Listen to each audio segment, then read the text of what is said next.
കേരളത്തിൻ്റെ ഭൂപ്രകൃതിയിൽ വലിയൊരു വിഭാഗം ഏതാണ്ട് 48% തോന്നുന്നു മലയോര മേഖലയാണെന്നുണ്ടെങ്കിലും നമ്മുടെ ഭരണസിരാ കേന്ദ്രങ്ങൾ അഥവാ ഡിസിഷൻ മേക്കിംഗ് സെൻറ്ററുകളെല്ലാം തന്നെ സമതലങ്ങളിലാണ്. തിരുവനന്തപുരം, എറണാകുളം ഉൾപ്പെടെയുള്ള സമതലങ്ങളിലായി പോയത് കേരളത്തിൻ്റെ വികസനത്തെ പിന്നോട്ടടിച്ചതിൽ വലിയൊരു പങ്ക് വഹിച്ചിട്ടുണ്ട്.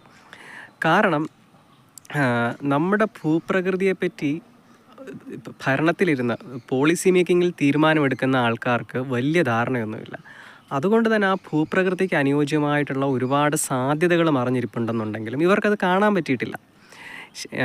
അല്ലെങ്കിൽ പിന്നെ ചെയ്യേണ്ടത് വാർഷികമായിട്ട് എല്ലാ വർഷവും ഈ കേരളത്തിലെ മുഴുവൻ ജോഗ്രഫികളിലൂടെയും ഈ പറയുന്ന ഉദ്യോഗസ്ഥരും രാഷ്ട്രീയക്കാരുമൊക്കെ ഒരു പര്യടനം നടത്തുകയാണ്. നമ്മുടെ നാട്ടിൽ ഈ പര്യടനം നടക്കുന്നത് മെയിൻ റോഡുകളിലൂടെ മാത്രം, ഇലക്ഷൻ സമയങ്ങളിൽ മാത്രമാണല്ലോ ഈ പര്യടനം, കേരള യാത്രകളൊക്കെ നടത്തുന്നത്. ശരിക്കും ഒരു വികസന യാത്ര എന്ന നിലയിൽ ഇതെല്ലാ വർഷവും കളക്ടർമാരെയും മന്ത്രിമാരെയും ഒക്കെ ഉൾപ്പെടുത്തിക്കൊണ്ട് കേരളത്തിലെ എല്ലാ പഞ്ചായത്തുകളിലൂടെയും അവിടുത്തെ എല്ലാ ഭൂപ്രകൃതികളിലൂടെയും പറ്റുന്നിടത്തൂടെ എല്ലാം അത്യാവശ്യമെങ്കിലും നടത്തി കഴിഞ്ഞാൽ കേരളത്തിൻ്റെ വികസന ബഡ്ജറ്റൊക്കെ ഉണ്ടാക്കുന്നതിന് മുൻപായിട്ട് നല്ല രീതിയിൽ പല പദ്ധതികളും ഉണ്ടാക്കിയെടുക്കാൻ പറ്റും. ഒരു ഉദാഹരണം പറഞ്ഞു കഴിഞ്ഞാൽ ഈ മലയോര മേഖലയിൽ അഡ്വഞ്ചർ ടൂറിസം കേരളത്തിലെ ഓരോ ഗ്രാമത്തിലും ഓരോ വില്ലേജിലും കാണും 10-15 കുന്നുകൾ. അവിടെയൊക്കെയാണ് കൂടുതലും മനുഷ്യരും താമസിക്കുന്നത്.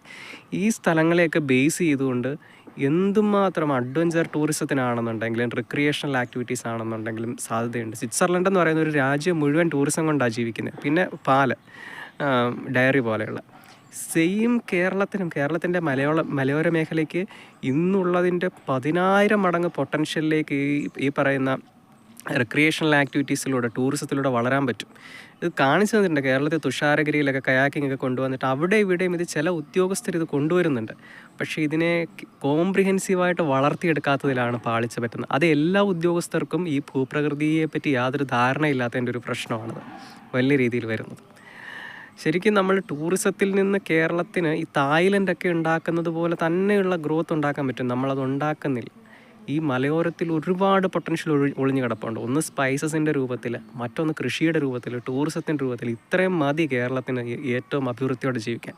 പണ്ട് 1000 വർഷം മുമ്പ് കേരളം അങ്ങനെയാണ് വികസിച്ചത്.